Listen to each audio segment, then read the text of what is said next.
welcome back to my channel. Kembali lagi bersama aku, Vini Alfionita. Di video kali ini aku akan share soal dan jawaban tentang penata layanan operasional ya teman-teman pada P3K tahun 2024. Nah, di video kali ini aku akan sediakan 8 soal. Untuk satu soalnya itu aku kasih jeda waktu 10 detik untuk teman-teman menjawabnya ya. Kalau teman-teman merasa 10 detik kecepatan atau kelamaan, kalian bisa pause atau atur sendiri. Nanti kita akan jawab bareng-bareng. Dan kalau misalnya teman-teman punya jawaban yang berbeda dariku, bisa banget komen di bawah dan kasih tahu alasan teman-teman semuanya ya. Oke teman-teman, tanpa berlama-lama nih, langsung saja kita masuk ke soal yang pertama. Jangan lupa dukung channel aku ya dengan cara subscribe. Terima kasih. Soal nomor 1. Dalam rangka meningkatkan sistem pengelolaan data kepegawaian, penata layanan operasional sebaiknya kita mulai.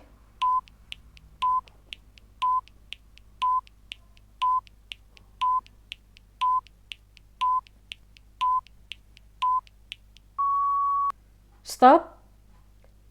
Dalam rangka meningkatkan sistem pengelolaan data kepegawaian, penata layanan operasional seharusnya A. Mengabaikan masukan dari pegawai, B. Mengadakan evaluasi berkala untuk menilai efektivitas sistem yang ada, C. Hanya memperhatikan satu aspek dari sistem, D. Menyebarkan informasi tanpa verifikasi.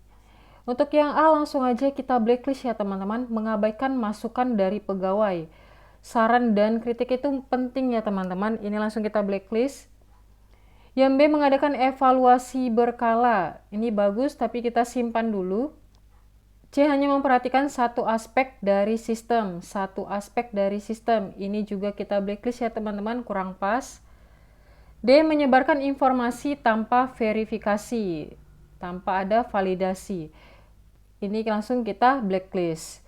Jadi untuk meningkatkan sistem pengelolaan data kepegawaian, seharusnya penata layanan operasional mengadakan evaluasi berkala untuk menilai efektivitas sistem yang ada.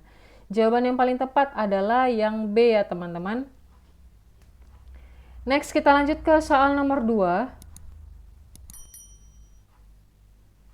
Dalam pengelolaan aset operasional kantor, seorang penata layanan operasional diharapkan dapat melakukan pencatatan inventarisasi dengan baik.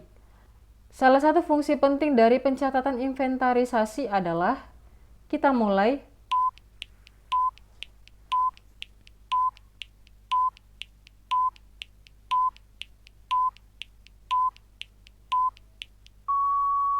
Stop.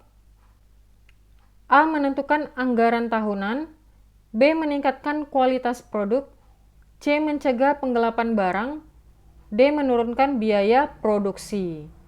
Jadi dalam mengelola aset operasional, seorang penata layanan operasional diharapkan untuk melakukan pencatatan inventarisasi yang berfungsi untuk mencegah penggelapan barang ya teman-teman. Jawabannya adalah yang C ya. Next kita lanjut ke soal nomor 3.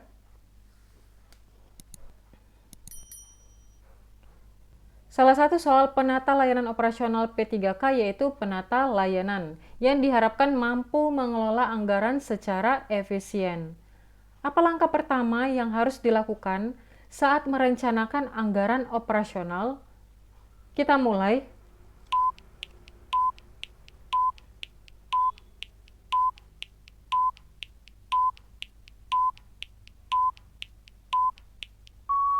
Stop.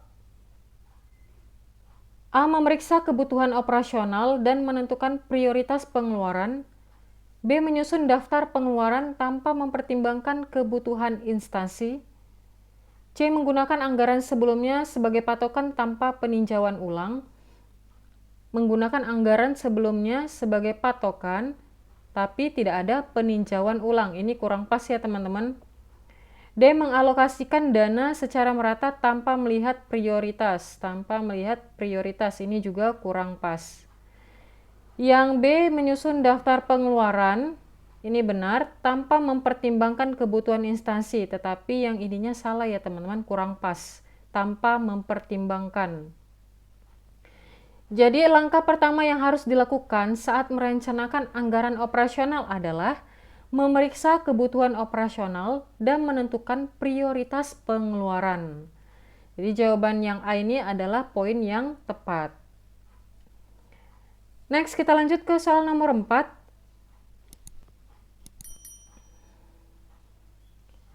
Sistem mengalami downtime yang tidak terduga selama jam kerja. Apa yang seharusnya dilakukan seorang operator layanan operasional guna meminimalkan dampak pada operasi? Kita mulai.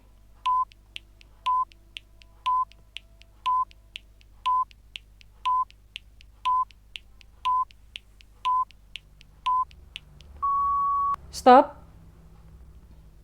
A. Menghubungi tim teknis. B. Mengalihkan layanan ke sistem cadangan. C. Menunggu sistem kembali normal.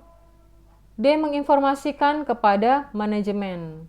Jadi ketika mengalami downtime yang tak terduga pada jam kerja, yang seharusnya dilakukan oleh operator layanan operasional untuk meminimalkan dampak pada operasi adalah yang B ya teman-teman, mengalihkan layanan ke sistem cadangan. Next, kita lanjut ke soal nomor 5. Penata layanan operasional harus memiliki pemahaman mendalam tentang regulasi pemerintah. Mengapa hal ini penting? Kita mulai.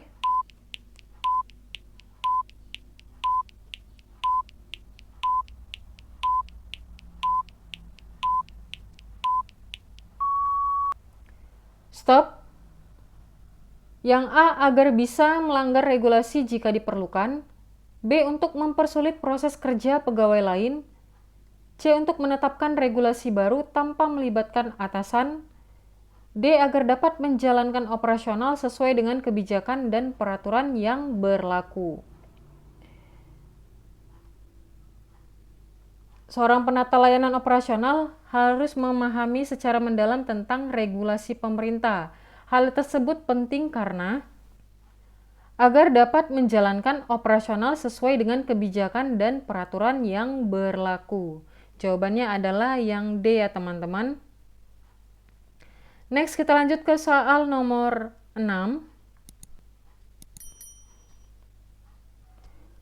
Jika ada perbedaan pendapat antara dua departemen terkait prosedur operasional, apa langkah terbaik yang diambil oleh penata layanan operasional? Kita mulai.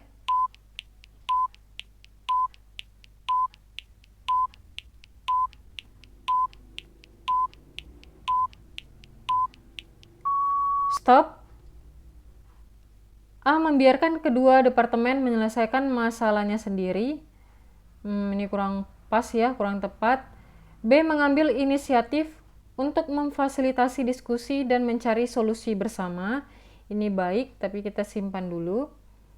C. Mengambil keputusan sepihak tanpa melibatkan departemen terkait. Sepihak, ini juga kurang pas.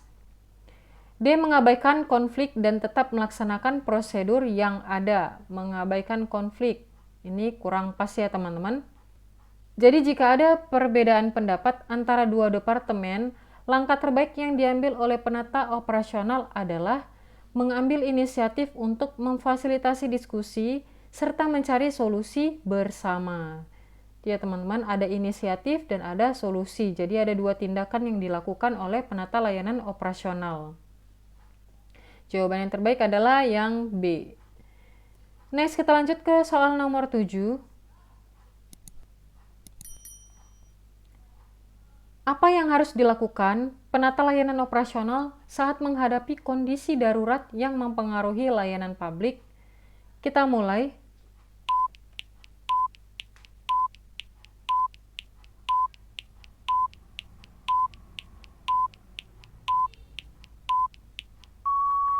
Stop.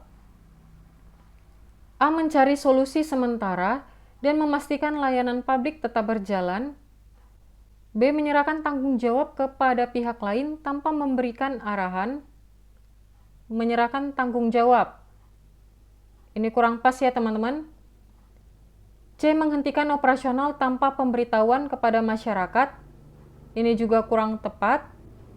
D. Menunda semua layanan hingga keadaan normal kembali. Ini juga kurang tepat. Maka yang harus dilakukan penata layanan operasional saat menghadapi kondisi darurat yang mempengaruhi layanan publik adalah mencari solusi sementara dan memastikan layanan publik tetap berjalan. Jawaban yang paling tepat adalah yang A. Next, kita lanjut ke soal nomor terakhir, soal nomor 8. Jika terdapat keterlambatan dalam penyediaan logistik yang penting untuk kegiatan operasional, apa yang harus dilakukan penata layanan operasional? Kita mulai.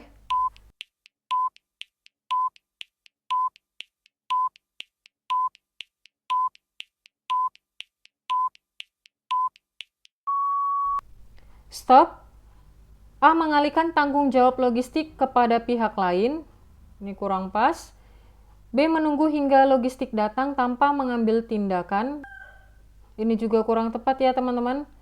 C. Menghentikan semua kegiatan operasional hingga logistik tersedia. Ini kurang pas. D. Mencari solusi alternatif untuk memenuhi kebutuhan logistik sementara. Jadi, jika terdapat keterlambatan dalam penyediaan logistik, kegiatan yang dilakukan oleh penata layanan operasional adalah mencari solusi alternatif untuk memenuhi kebutuhan logistik sementara. Jawaban yang paling tepat adalah yang D ya teman-teman. Oke teman-teman, segitu aja untuk soal dan jawaban tentang penata layanan operasional. Kalau kalian suka silakan like. Kalau ada pertanyaan, ide, tanggapan, atau saran, silakan komen di bawah ya. Dan jangan lupa please teman-teman dukung channel aku dengan cara subscribe agar aku semakin bersemangat lagi untuk membuat video terbaru lainnya. Dan bagi yang udah subscribe, aku ucapkan terima kasih banyak. Dan terima kasih banyak juga untuk teman-teman yang sudah meluangkan waktunya untuk menonton video ini. Sampai jumpa di next video. Bye-bye.